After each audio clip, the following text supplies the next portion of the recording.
ამბულატორიაში ხმაური ისმო და ბიჭების. ეს ნასვა მივიყავი ცოტათი ავედი ეს მამაოცი ბრძანდებოდა.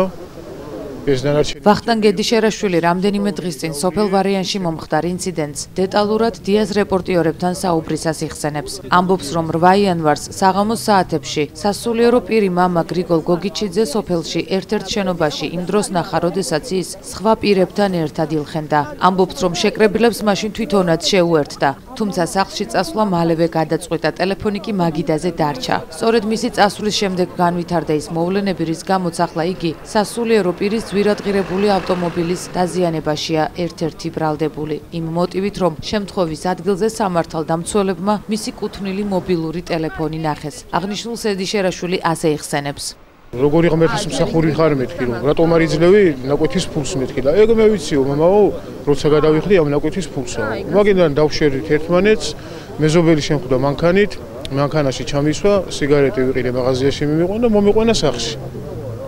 ეს იყო სულ და მაგან იხელთა დრო, მე რო იქ ტელეფონი დამრჩა, მე რო გამოვედი, სადაც გამოვედი, მაგანის ტელეფონი აიღო და გააკეთებინა, ან თვითონ გააკეთა ვიღაცას, ეს მანქანა დაამტვრევინა და ჩემი ტელეფონი დააგდო იქ.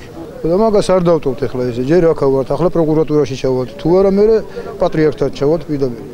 თუ დამნაშავეა, დაიჭირონეს ჩემი შვილი, თუ არა და შემოუბრუნდეთ მაგათაც. ვინ არის ერთი მითხარი, თუ არა და გახადონ ეს კაბა და მე ჩვენ თვითონ მოვულით მაგას. ვინ არის და რას ვიზავთ მე ჩვენ ვიცით. ედიშერაშვილის ნათესავები და თანასოფლელები დღეს გორში პროკურატურასთან შეიკრიბნენ და აქცია გამართეს. მათი რამდენიმე წარმომადგენელი მთავარ პროკურორსაც შეხვდა, რომლისგანაც საქმის ობიექტურად გამოძიების პირობაც მიიღო. შევხვდით მთავარ პროკურორს, გაგვესაუბრა, რაც გარკვეულ დეტალებზე ვისაუბრეთ და შეგვპირდა ყველანაირად იქნება ობიექტურად გამოძიებული, ყველა გარემოება და ყველა ის ფაქტორი იქნება გათვალისწინებული ერთი მხრიდანაც და მეორე მხრიდანაც.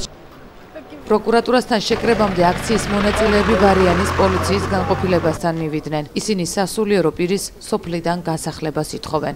ჩვენ მოვითხოვთ, რომ სოფლიდან წავიდეს ხდელი. მაგის მიზნით ვართ მოსულების უყველანი და დადგინეს ის იმართება, რომელსაც გვედავება. და ხალხის მიტაცებული ყველაფერი დაუბრუნოს ხალხს.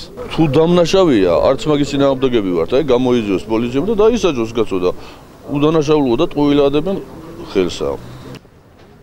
მამა გრიგოლ გოგიჩიძე თანასოფლელების ბრალდებებს ეხმაურება და ირწმუნება, რომ პროცესები, რომელიც ვარიანში მის წინააღმდეგ მიმდინარეობს, მართულია.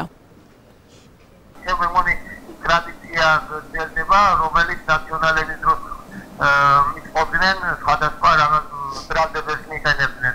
რაც მაშინაც გაუგებარი იყო ჩემთვის და ახლაც მის უმეტეს, როცა მთავრობა შეიცვალა, მაინც არის ძალების მის უმეტეს რეგიონში შემორჩენილი, რომლებიც კიდევ მნიშვნელოვანად მიაჩნიათ ჩვენი ძევნის საკითხს. ეს პირველი შემთხვევა არაა, როდესაც ვარიანელები სასულიერო პირის წინააღმდეგ გამოდიან. სოფლის მოსახლეობის გარკვეულმა ნაწილმა მამა გრიგოლ გოგიჩიძის წინააღმდეგ აქციები აქამდეც არაერთხელ გამართეს.